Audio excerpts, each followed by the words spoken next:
В эфире программа «Актуальное интервью», в студии Василий Раченко. Здравствуйте. Сегодня обсудим благоустройство в нашем регионе. О планах на 2021 год нам расскажет главный архитектор Якутии Ирина Алексеева. Ирина Дмитриевна, здравствуйте. Здравствуйте. Какие планы по благоустройству на этот год и, в частности, финансирование на что предусмотрено? Финансирование в этом году предусмотрено на 40 объектов в республике. Из них в 7 городах и населенных пунктах будут благоустроиться общественные территории. Это крупные парки, скверы, набережные в городах Мирный, Алдан, Нерюнгри, Удачный, Томмот, Среднеколымск и Верхоянск.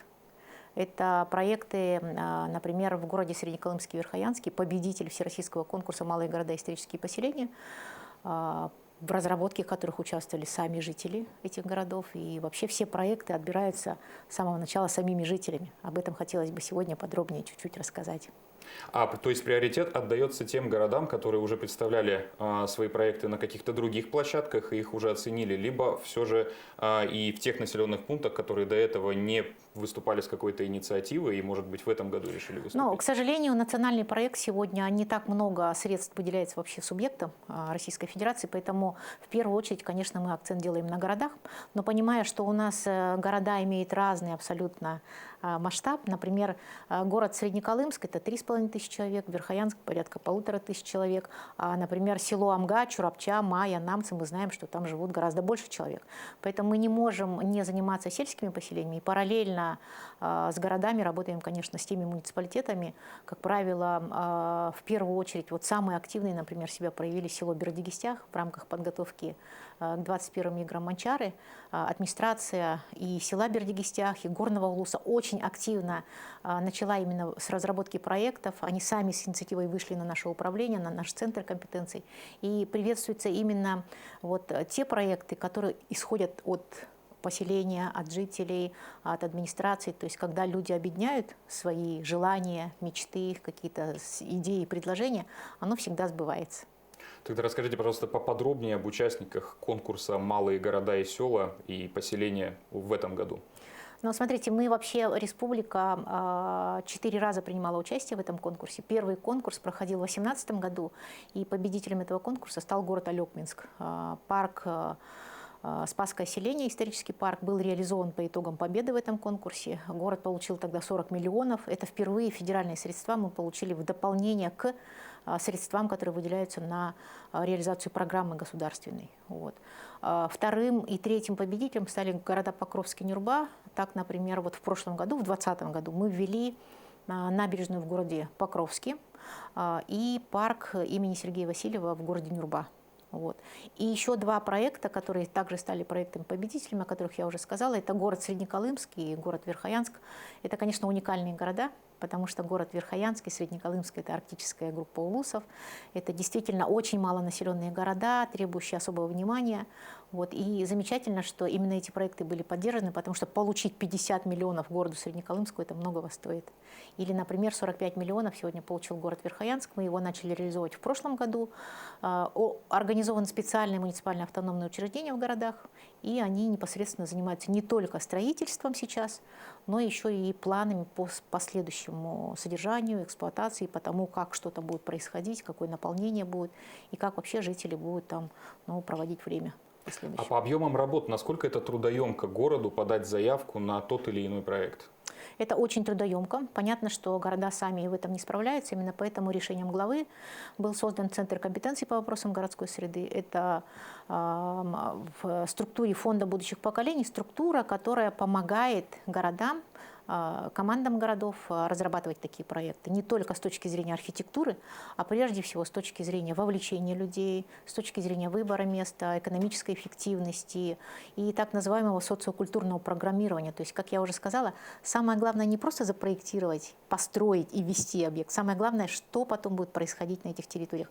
Как мы грамотно сможем выстроить этот проект, так он, собственно говоря, и заработает. И вот мы сегодня по итогам создания Центра компетенций видим все-таки результаты, насколько сегодня, например, в Бердигистяхе сквер, который мы реализовали по нашей программе, активно используется и предпринимательским сообществом, и жители туда с удовольствием приходят, и там совместно с администрацией, например, различные программы разрабатываются. Вот, во всех проектах мы делаем именно вот такой системный комплексный подход. Да и набережная в Покровске тоже очень много хороших отзывов от самих жителей оставила.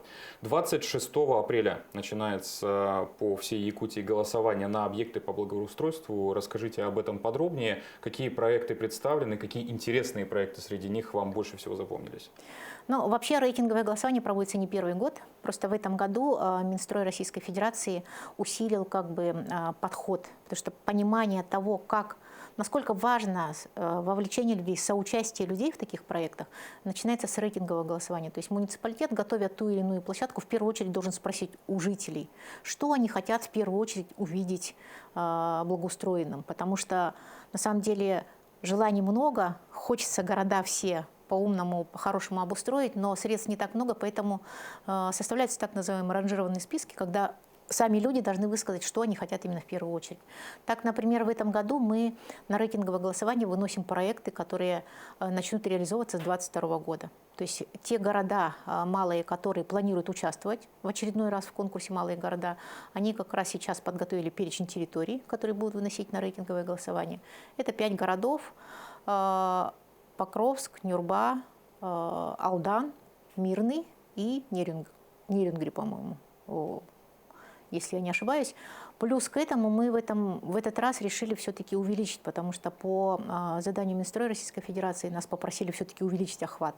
И нам дали разрешение на то, чтобы не только города участвовали в рейтинговом голосовании, но это могут быть и сельские населенные пункты, сельские поселения с численностью населения достаточной для того, чтобы такие мероприятия проводить. Поэтому мы включили наши крупные центры муниципальных районов, которые уже начали в прошлом году также готовить проекты. Это село Сунтары, Намцы, Мая и другие. Потому что очень важно не только, как я уже сказала, заниматься городами, но и сельскими поселениями. И очень важно, что когда идет очень активная инициатива, то есть когда люди изъявляют желание, их хочется поддержать. И поэтому в рейтинговое голосование мы решением нашей рабочей группы, созданной при правительстве Республики Саха-Якутия, такое решение приняли. И буквально в ближайшие дни будет уже опубликован перечень населенных пунктов, в которых будет проводиться рейтинговое голосование. А насколько между собой разнятся эти проекты? Как по масштабности, так и, допустим, по финансированию? Ну, разнятся в зависимости от масштаба населенного пункта, конечно. То есть, если, например, говорить город Якутск, хотелось бы, чтобы крупные проекты реализовывались, такие как благоустройство площади Ленина, парк будущих поколений, набережное озеро Сайсары, либо это, например, не знаю, село Усть-Мая, поселок Усть-Мая, в котором там небольшая центральная площадь. По стоимости они, конечно, чуть-чуть тоже отличаются, соответственно, но значимость их совершенно одинаковая. То есть, например, центральная площадь в поселке Усть-Мая и центральная площадь в городе Якутске по значимости для жителей это абсолютно одинаковый уровень. Поэтому и нужно понимать и исходить от этого. Другое дело, что финансовые объемы разные.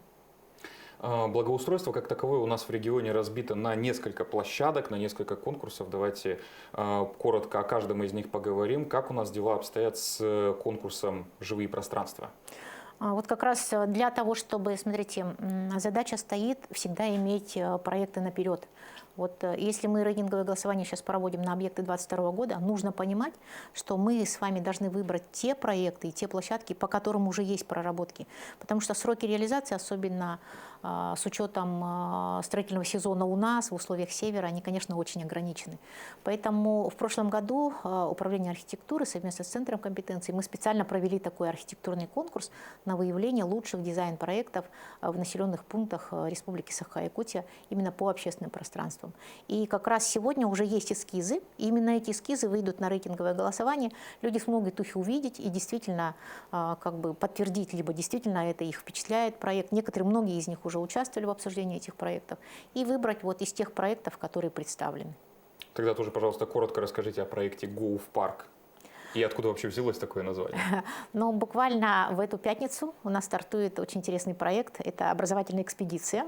Назвали мы ее «Go в парк». Почему? Потому что в этом году по решению главы у нас год здоровья. Вообще, что такое значимость общественных пространств, парков, скверов, набережных, пляжей, благоустроенных дворовых территорий для каждого из нас, это прежде всего влияние на наше здоровье. Особенно ковид показал, насколько есть востребованность в обустройстве таких территорий. Вот. Ну и, как правило, зима долгая, протяженная, мы все сидели очень долго дома, и именно сейчас мы хотим вот такой старт объявить. Go в парк, выходите все на открытые территории, приходите в парки, скверы. Особенно мы приглашаем наших жителей вот на те территории, которые мы благоустроили, потому что мы постарались сделать максимально интересными и функционально, как мы сказали, содержательно. Муниципалитеты готовят специальные программы. Например, в селе Бердигистях открылся каток, прокат коньков. В городе Нюрба стартует лыжня. Ну и вообще во многих населенных пунктах сегодня, конечно, очень много. Вот в Якутске мы видим, очень много катков открыто. То есть как раз после того, как мы пережили этот тяжелый год, мы призываем людей выйти на открытые пространства и наслаждаться хорошей весенней погодой и, естественно, оздоравливать свой организм. Ну а мы же, в свою очередь, призываем вас, наших телезрителей, активнее участвовать в голосовании за общественные пространства. Раньше много говорилось о том, что тренды должны задавать жители, и вот такая возможность есть. Давайте ею пользоваться. А вам, Ирина Дмитриевна, благодарим за беседу и желаем удачи в вашей работе. Спасибо. О планах по благоустройству на 2021 год мы говорили с главным архитектором Якутии Ириной Алексеевой. Вы смотрели актуальное интервью. Оставайтесь с нами.